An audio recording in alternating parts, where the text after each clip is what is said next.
Today, we're talking about what you should do, the one thing you should really consider doing before the market crashes, because that opportunity will go away if you don't take advantage of it right now. But first, we have a few housekeeping things to talk about. I wanted to send a huge thank you to everybody who came to Saturday's live stream. We usually have about 150 people during a live. We had over 350 people. That's more than twice. I am so grateful. Thank you so much to everybody who came, and especially those folks who donated money for me to buy a razor and shave. You gotta check that video out. Next, I need to send a shout out to Lucas, who hand wrote me this awesome letter, but not only that, sent me this. $10 to RuneScape. Lucas, you rock. Let's answer Lucas's question. Does real estate investing get easier? And the answer is a big fat yes. Real estate investing, and bottom line, anything in real estate, gets a lot easier the more you do it, the more you learn. And you have to learn in this business by doing it hands-on. How do you find your first deal? Get with a great realtor that's going to hook you up and find that great deal when it hits the market and buy something in the wedge of the market. And that's how you're going to save big bucks and you're going to make big bucks. What are the most unexpected expenses when you buy your first property? The most unexpected ones come from not doing enough inspections. We should have put a camera down our sewer line to realize that this much of this big pipe was left. So we had to spend $700 hydrojetting the darn thing, and we'll probably have to do that every few years. So get that sewer line inspected, especially if you're buying a 1950s, 60s home, and don't spend so much money on furniture. It doesn't increase the property's value. Now, talking about increasing property values are at their heights. They're at their peaks right now, and we are very clearly under the impression that the market might be heading towards a downtown. Here's what you've been waiting for. The reason you're here. What is the one thing you need to do before the market crashes? First, let's understand what a market crash is. It's a decline in prices. That's pretty easy. But what that means is, right now, values are at their peak. They're at their height if the market crash is coming. Look, I'm a real estate broker. I don't like saying the crash is coming. It affects my income. But I'm putting it out there because we got the YouTube flip going on, and I'm really sad because I feel like I'm going to have to cut that thing at a loss or figure out how to rent it, and I'm like dying. The market is not doing good right now, and it's really catching us at a bad time. So I am looking for sympathy. Therefore, please press the like button and subscribe. Make me feel empathized with. What is the number one thing you should really be doing right now? You should be establishing lines of credit on everything immediately. Today. Here's what I mean. Somebody suggested they were going to donate some money to me to buy a whiteboard, and they never did. How dare they? So we'll be using this notepad instead. Property values right now in terms of comps, values went up, then they kind of flattened, and now we're in the summer and we're seeing a decline. Well, we might be here seeing this decline, but guess what? The comps for the last 6 months, they still incorporate these higher sales. So that means even though property values might be falling and properties might be seeing price reductions like crazy, and it's very difficult to sell a property right now at comp value because the market doesn't deem it to be comp value anymore. The market deems the value of the house to actually be less than what the prior sales were in, say, March, April, and May. That's the start and early sign of a decline. But what's interesting about this is you can get an appraisal. Not always, because there are really savvy appraisers out there that pick up on market conditions, but banks can be convinced that, oh wait, if comps are here, then your property value must also be here, because they're not in the trenches realizing that values are going down. That's not unethical. There's nothing wrong about this. You're simply saying, hey, give me a loan, and these are what the comps are. What do you want to lend me? It's their problem. We are not representatives of the bank. We are customers of the bank. Therefore, we have no duty to represent the interests of the bank. We're simply saying, hey, what kind of loan can I get? And if these happen to be the comps the banks are looking at, great. Then we can borrow a little bit more money. So where am I going with this, and why am I suggesting this? If you don't know what these letters stand for, then you're going to miss the boat. You need to establish as soon as possible HELOCs and RELOCs, or one RELOC and multiple RELOCs. And here's why.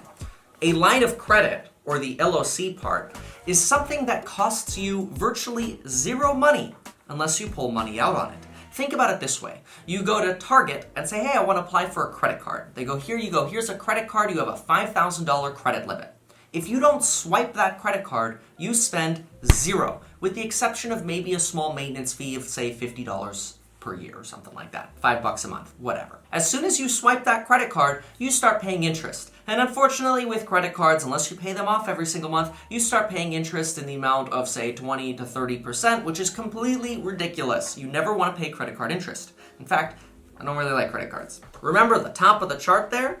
Let's say the comp value of your property is $500,000 and you owe $200,000. Well, with a home equity line of credit, you could take out up to 80% debt on the property, which means you could take out a credit line of the difference between what you owe, $200,000, and up to 80% of the value, which is $400,000 total, is representative of 80%. That means you can establish a credit line of $200,000. What does that mean? That means you can write a check for $200,000 in expenses whenever you want, whether that's at the bottom of the market, while the market is falling, or today. You can do it whenever you want, usually for the next 10 years. You could write whatever checks you want. There are also some banks, such as Bank of the West in California, that will let you go up to 90%. I'm not suggesting that you over leverage, and I certainly don't want you to be upside down if the market falls, but you could pull out potentially up to a total of $450,000 of debt on a $500,000 property, minus the debt you already have outstanding. So with a 90% home equity line of credit, you could pull out $250,000 of money on standby so you could go on a shopping spree when the market's at the bottom. And in the meantime, while the market's falling, you're spending zero because you're not paying a dime of interest until you write the check. So what is a reloc? A reloc is the same thing as a home equity line of credit, except it's on a rental property. And usually you could go to banks like Union Bank and pull out up to 65% of the value of your property for total debt. So you can pull out a little less. Say you have this $500,000 property as a rental property, and you have $200,000 in debt. You can pull out up to a total of 65% or $325,000, which means you could get a reloc for $125,000. So now let's make the example. You have a $500,000 house and a $500,000 rental property. Each have $200,000 loans on them. You could pull out up to $250,000 on this on a credit line, up to $125,000 on your rental property. Now you have $375,000 in available cash that only once you pull that money out do you start paying the money back, much like a credit card. Here's why you want to do this now.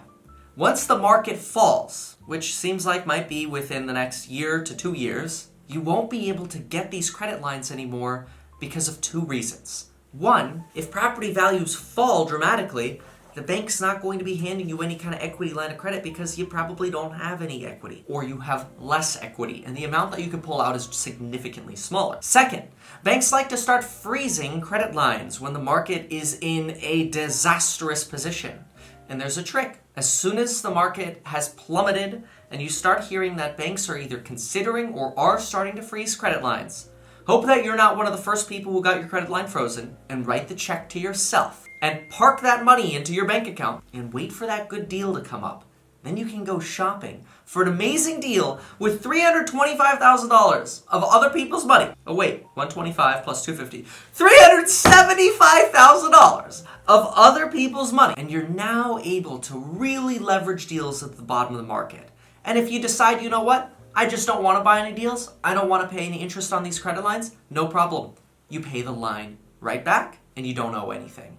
The rental and home equity line of credit is an amazing tool, and you should really consider whether you own property yourself or know people that own property. Push the lines of credit. Do not make the mistake, though, of spending money on things you don't need. Do not buy a boat, do not buy a car, do not pay off other debt with it. Don't do anything. Leave it open. Just have it sitting there and get ready to buy something else. There is another danger to the lines of credit. Usually if you go to buy another property with financing, you'll have to qualify for these lines of credit, in addition to whatever payment you will have on the house that you're buying. But you should do the numbers because you might be able to buy properties cash. With the example I just gave, you could buy a $375,000 property cash because you're using money from a credit line. So you don't have a loan process to go through. Instead, you just write a check, boom, now you start paying interest over here. You already have the loan. You just didn't pay any interest on it until you actually wrote that check and bought that other deal. And now you're shopping at the bottom market. You want to get really extreme with this? you start financing your deals, and the 25% you put down on every deal you buy, you write the check from your credit line. There's obviously a whole lot more to this. You have to qualify for the credit lines. They're very dangerous in that you might be tempted to spend money on things that aren't deals. Well, I really wanted to get that Invisalign for $5,000 and you write a check from that. That's when you're starting to make a mistake. Not a good idea. You want to use these lines of credit towards rental properties or investment deals, and then in addition to that, you'll also check with your CPA, but then you'll also be able to write off the interest on those credit lines. So all of a sudden, what appears to be a 6.5% interest rate is really tax affected less, like 4%. So, heed that advice. Get a credit line. Don't use it until you need to go shopping for a sick deal. And don't forget to like and subscribe.